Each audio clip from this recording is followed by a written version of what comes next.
내 삶을 가꾸는 마음 수행에 보내주신 사연 소개해보고 또 같이 생각해보고 그 해답 또 해결할 수 있는 방법을 사색해보는 시간 가져보도록 하겠습니다. 먼저 0219 불자님께서요. 스님, 궁금한 점이 있어서 여쭙니다. 절에서는 공양이란 말을 자주 하는데요. 밥 먹는 것도 공양이라 하고 부처님께 올리는 공양물도 공양 올린다고 하고 사람들에게 법을 전하는 것도 공양이라고 합니다. 공양의 정확한 의미를 알고 싶습니다. 이렇게 사연 보내주셨는데요. 지금 말씀하신 밥 먹는 것, 부처님께 올리는 공양물, 법을 전하는 공양, 다 공양이라고 합니다. 잘 알고 계시는 것 같은데요. 정확한 의미를 알고 싶다고 하셨으니까 조금 제가 부연해서 설명을 좀 드린다면, 우리 절집에서는 밥 먹는 행위를 흔히 공양한다고 일반적으로 알려져 있어서요. 많은 분들이 공양하면 밥 이런 생각을 하나 봅니다. 근데 원래는 음식물을 포함한 여러 가지 가령 의복들이라든가 여러 가지 그 필요 소모품들을 부처님이나 혹은 스님들이나 혹은 부모님에게나 혹은 스승님에게나 혹은 돌아가신 망자들에게 베푸는 행위 전체를 공양이라고 했습니다. 그러니까 물질적으로 베푸는 것도 공양이라고 했고 정신적으로 베푸는 것도 공양이라고 했거든요. 그러니까 공양이라는 개념이 굉장히 큰 의미가 있는 것이죠. 이것은 부처님께서 걸식을 주로 하셨는데요. 여기에서 유래가 되었습니다. 그래서 부처님께서는 수행자에게는 걸식을 통해서 무소유하고 하심하는 것을 가르치셨고요. 제가자에게는 공덕을 쌓는 기회를 제공한다라고 하면서 이 공양이라고 하는 개념을 우리들에게 알려주셨던 것이죠. 처음에는 개인에게 올렸던 공양이 나중에 이제 스님들과 수행자들이 많아지면서 승가 전체, 승가 공동체에게 올리기도 해서요. 지금은 개인적으로 올리는 공양을 대중공양이라고 하는 그런 의미로 쓰기도 합니다. 여러분 배가 고프면 밥을 먹지 않습니까? 그래서 자양분을 공급한다는 뜻에서 밥 먹는 것도 공양이라고 합니다마는 육체가 아닌 정신, 마음 이런 것들을 채우는 것도 역시 같은 의미로 공양이라고 할 수 있는데 그럴 때는 앞에다가 법법자를 붙여서 진리의 공양, 지금 질문하셨던 법 공양이라고 하는 것이죠. 그러니까 공양이란 말은 물질, 정신, 또 진리 이런 것들을 다 포함해서 널리 널리 베풀고 함께 하는 것을 큰 의미에서 공양이라고 할 수 있는 것입니다. 0219 불자님, 공양이라는 의미 잘 알고 계시니까요. 조금만 더 보충하시면 지금 질문해 주신 내용 그것이 공양의 참된 의미라고 볼 수 있습니다. 그렇게 받아 지니시면 될 것 같습니다.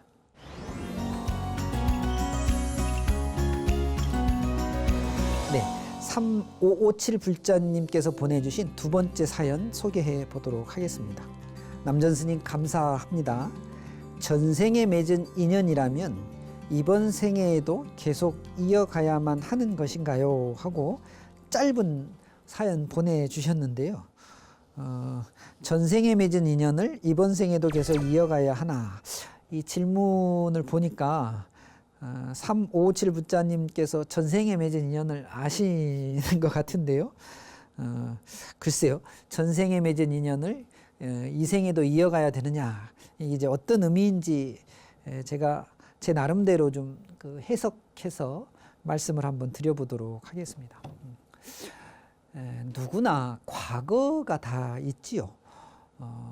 예전에 있었던 일들이 경험으로 또는 기억이 되어서 우리에게 문득문득 떠오릅니다. 그럴 때 우리가 기억해낸다, 추억이다 이런 이제 일반적인 개념으로 이야기하는데요. 내가 삶을 받았던 이번 생 말고 그 이전에도 그런 시간이 있을 수도 있습니다. 당연히 있어야 되는 경우도 있겠지요. 그걸 우리가 흔히 전생이라는 표현을 쓰는데 사실 전생의 일은 알기가 어렵지 않습니까?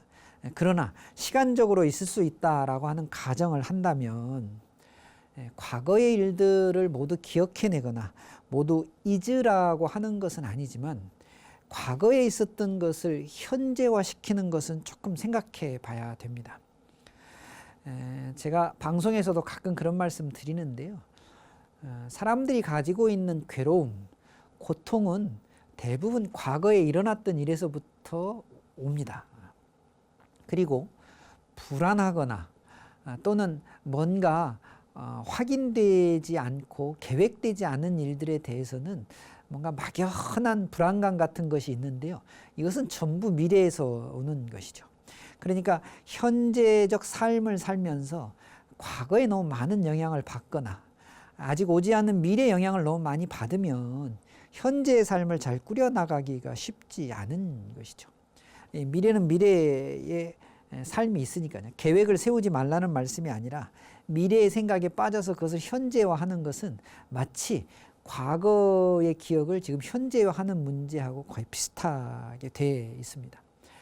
대부분은 과거의 기억이나 미래의 상상에 대해서 현재의 삶을 꾸려가려고 하는데요. 부처님께서는 이 모든 것을 다 번뇌, 망상이라고 표현하시면서 소멸시켜야 된다, 청소해야 된다 이렇게 말씀을 하셨습니다. 여러분 아무리 작은 문제라도 집착하기 시작하면 이게 어느새 큰일이 되어버립니다. 아무리 큰일이라도 놓아버리고 그것에 너무 집착하지 않으면 그 큰일이 점점 줄어서 작은 일이 되는 것이죠. 어떻게 놓아야 될까요? 그냥 놓으면 됩니다. 방하착이라고 말씀하거든요. 이 방하착은 현재 문제에 집중하게 되면 과거의 기억이나 미래의 상상이 훨씬 줄어드는 것과 같은 이치입니다. 질문하셨던 전생에 맺은 인연을 금생에도 이어가야 하나요? 라는 문제를 전생의 문제만 떼어버리면 지금 금생에 만들어진 인연은 잘 가꾸도록, 그것이 좋지 않은 인연이라면 좋지 않은 것을 줄여나가는 그런 공부와 수행을 하셔야 되는 것이죠. 전생의 인연을 금생에 이어야 된다라는 문제가 아니라 금생에 현재의 문제에 어떻게 최선의 노력을 다 하느냐에 따라서 그것이 잘못된 관계면 금방 정리가 될 것이고요. 좋은 관계라면 훨씬 더 커질 수 있지 않을까 싶습니다. 결국은 지금 현재 여기에 집중하는 것이야말로 전생과 금생과 내생의 문제를 해결하는 좋은 방법이 될 수 있다는 것을 말씀드리겠습니다. 357 불자님, 지금 내 눈앞에 내 앞에 펼쳐진 현재의 충실한 삶을 사시는 것이 좋겠다는 조언의 말씀 드립니다.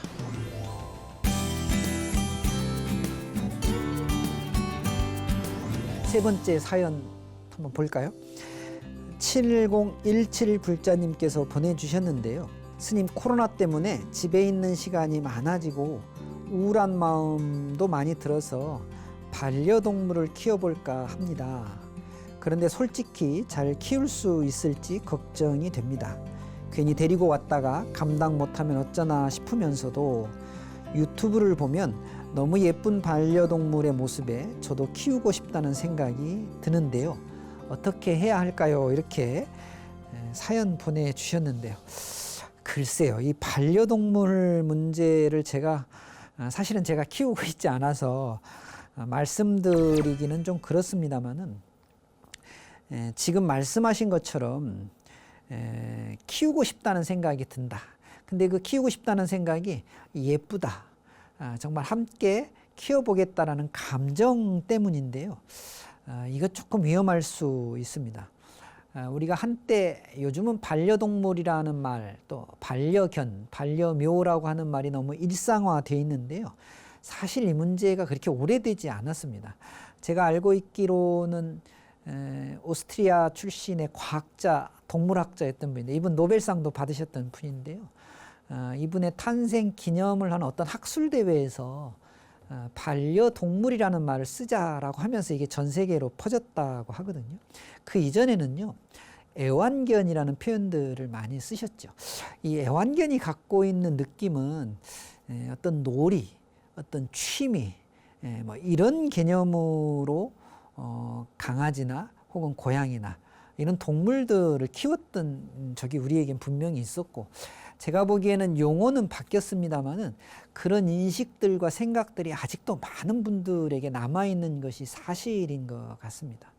그래서 이 반려동물들을 돈으로 사는 행위 같은 것도 조금은 이제 없어져야 될 것 같은데요. 생명과 함께한다. 평생을 함께하는 동반자의 개념으로 이 반려라는 말을 썼기 때문에 우리 7017 불자님께서 정말로 반려견, 반려묘와 함께 하시고자 한다면 놀이나 취미의 대상이 아닌 함께 살아가는 생명 존재라고 하는 인식을 깊이 하시면서 이 문제를 대처하셔야 될 것 같습니다. 지금 제가 조금 걱정된다고 하는 것이 유튜브를 통해서 키우고 싶다, 그것이 예쁘다, 귀엽다라고 하는 생각이 지금 앞서서 그러신데요. 조금 위험합니다. 생명으로서 그 생명을 끝까지 책임진다. 그 생명의 가치, 생명의 어떤 그 실상을 존중해 준다는 차원에서 함께 평생을 함께 하겠다, 이런 생각으로 반려동물 키우시면은 좋을 것 같습니다. 일어나는 감정들 조금 조절하시고 깊이 생각해 보시면서 생명의 동반자를 맞이하셨으면 좋겠다 하는 생각을 해 봅니다.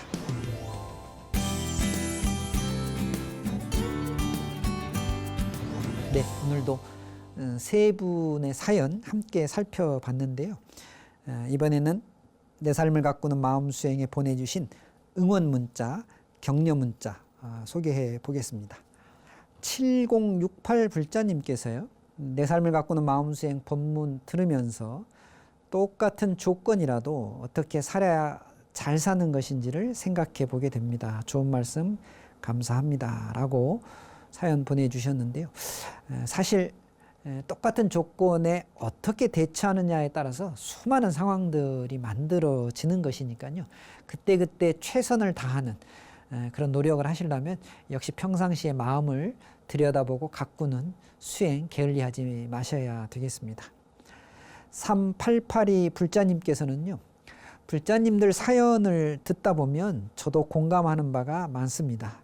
불자님들 파이팅 하세요라고 문자 보내주시면서요, 스님께도 진심으로 감사드립니다 하셨네요. 3882 불자님께도 저도 역시 감사의 말씀 전해드립니다. 네, 항상 방송 보시고 매번 문자 보내주시는 분들 많이 계시는데요. 언제나 감사드립니다. 자신이 갖고 있는 고민 이 자리에 소개해 주시면 함께 그 생각해 보고 그 문제 해결을 같이 고민해 보는, 많은 분들이 공감하고 위로해 주는 마음들을 찾아낼 수 있거든요. 눈에 보이진 않지만 그 에너지들이 모이면 분명히 사연 보내주신 분들에게도 전달이 되는 것 같습니다. 계속해서 사연 보내주시고 프로그램에 함께 동참해 주셨으면 좋겠습니다.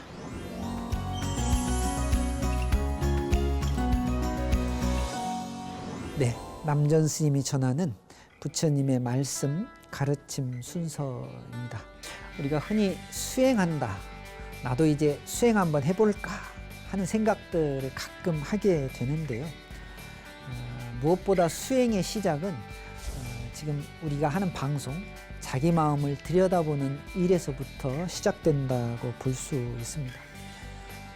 좀 돌이켜보면 나를 둘러싸고 있는 많은 조건과 환경에서 하루에도 수많은 일들이 일어나거든요. 그 어떤 일도 원인 없는 결과는 없는 것 같습니다. 있는 그대로 보는 노력, 있는 그대로 보는 그런 공부와 수행이 필요한데요. 그래서 오늘 부처님의 말씀으로 여실직연이라는 말씀을 전해드리고 싶습니다. 있는 그대로를 본다, 이런 뜻인데요. 모든 원인이 나의 마음자리에서부터, 나의 마음에서부터 시작된다고 하는 것을 바로 아셨으면 좋겠습니다.